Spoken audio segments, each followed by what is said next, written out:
Vox Monitor. The biggity bike check on the 1, 2, 3. Okay. Hello, my name is Eric. I'm Chory.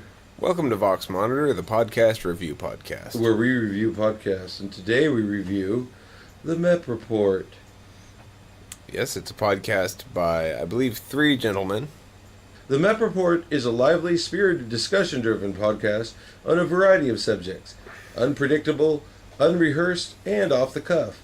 The Mep Report ranges in topics from baseball to politics, from movies to the internet. All the while, the quick wits and fiery tongues of the Meppers will keep you off your seat and in the aisles. Welcome to the January 25th, 2006 podcast of the Mep Report. Which is the actual number. Woo! Right, that's right. For those of you keeping score at home. Paper anniversary or something? What anniversary is this? Is 14th a big anniversary of some kind? I mean, there's something. The first 15, they have everything. It's the pubescent anniversary of the Mep Report. Okay, the Mep Report is composed of 4 young men who came together through the... 4 of them. Yeah. I thought I heard 3, but I guess there must have been 4. I don't know, maybe the one we listened to, I don't know. Maybe 2 of them on the phone sound the same. They came together through the Brandeis University debate team. B is in Bravo, Randeis, University debate team. Now graduated and thrown to the winds, they find themselves in California and New York. It's Brandeis. Brandeis. That's the name of that school. Brandeis? Is that a good school? I don't know. I've heard the name before. Really? Brandeis. Brandeis School, and they're on the debate team. Brandeis University debate team. I'm totally down with debaters. I was a debater in high school myself. Yeah. I was a good debater, but now I'm not a debater any longer. No, he's a drunkard. I'm a podcast reviewer, Corey. Professional podcast reviewer. This is my life. Well, let's hear from another podcast reviewer. The podcast reviewer had this to say. These guys are funny. You guys need to download them. Listen to these when I can. When I'm not trying to do a review. Everybody else, I just kind of rotate out. Well, I don't like them that much.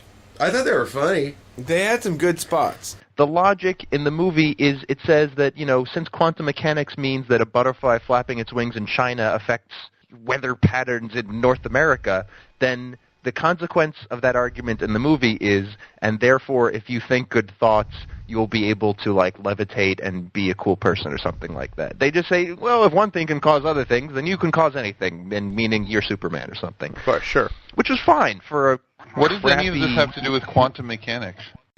He's getting there. Well, that's a brilliant question. Okay, it's an hour-long podcast. It needs to be shorter. That's my honest opinion. They should edit it down to the best 30 minutes. I agree, because they had 20 minutes. They had some genuinely funny stuff. Where both of us were very laughing. They did. We were very laughing. We were very laughing. We were very laughing.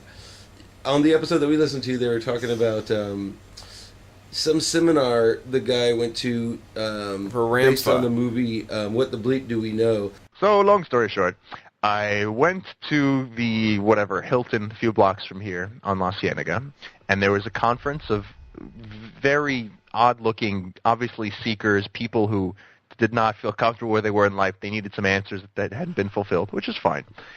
And we proceeded to be lectured for 3 hours by a lineup of snake oil salesmen promising us various things, from being able to shoot laser beams out of our eyes to being able to do things such as quote-unquote translocate and biolocate, meaning you would disappear and reappear somewhere else by force of will. But I haven't seen What the Bleep Do We Know? I haven't seen it either. I've heard about it. I've actually heard that I've actually heard some positive things about it. Kind of talks about the alternative sciences and various Corey's kind of mystical into that stuff. nonsense. So. Yeah, Eric's not into that crystally goop.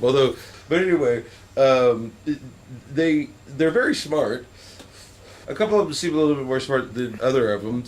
And there's no names here, so I don't know. There were sections where they talked over each other way too much. You lose wet foot. Well, they were an organization named the you can cover it, Might Greg. burn in hell. We hate them every day. They ruin our music and copyrights. But the problem with this song is that you can cover it. It's just they're recorded. That's right. Well, that's the thing the is one that we can't do. The thing is Anybody we can can't cover it. We should sing Omaha in a big group. You know? I know, seriously. Well, that's the thing is that we can't We put could do this it right song now, right that you here. guys are We'll do singing. Right, well, it seems like it's done on Skype. And the audio quality is pretty poor. Yeah, I mean, it seems like everybody involved is wearing those little microphone headphone things, and there's all kinds of pops and clicks going on, and I think they really need to do something to improve their sound quality. It's the second night when you start to feel strange, and you're wondering if the range is on, sending sparks soar in the kitchen sky. An actual night, is there no top to the dark up above the shells, where she stores the child above the sleeping forms of vivid mind figurines of Western lonely types that lie beneath a million running suns. They're rugged and they're done with the actual night. It's the second night when you start to feel strange, and you're wondering if the range is on, sending sparks soar in the kitchen sky. An actual night, is there no top to the dark up above the shells, where she stores the child above the sleeping forms of vivid mind figurines of Western lonely types that lie beneath I want my wallet. the sun and sun. They're rugged and they're done with the actual night.